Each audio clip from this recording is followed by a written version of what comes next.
Здравейте! Много често ми задават въпросите колко са видовете гелове за пиене на компания Елар с алоe вера и какви са ползите от него. Преди да ви ги покажа видовете и да ви дам малко повече информация за всеки един от геловете, за какво е полезен, ще ви дам информация за самото растение, от което се произвежда гелът.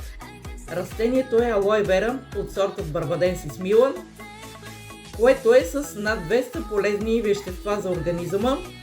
Отглежда се в големи плантации в Мексико, където със специален транспорт се транспортира гелът в Германия, където се намира фабриката в град Ален, минава през висококачествен контрол и различни видове сертификати и печати за качество в големи лаборатории.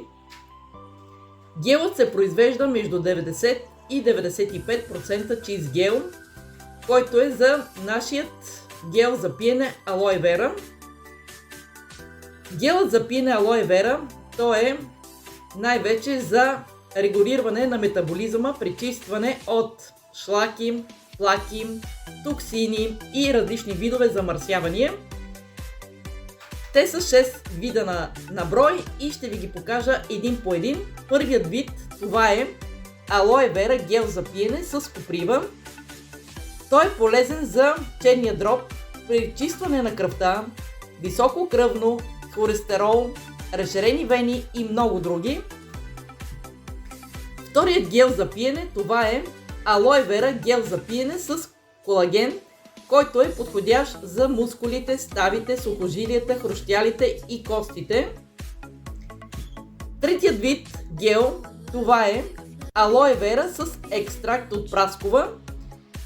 Той е подходящ за малки деца и диабетици и не съдържа захар. Четвъртият вид, това е алоe вера с мед. Този гел е подходящ за хора, които имат проблеми с червата и стомахът. Петият вид гел за пиене алоe вера с горски плодове, който съдържа витамини и е подходящ за всякакъв тип хора. И шестият вид, това е алоe вера с мед, джинджифил и лимон, подходящ за подсилване на имунната система и най-вече за хора, които са с слаба имунна система. Това са 6 вида гел за пиене с алоe вера на компания Елар.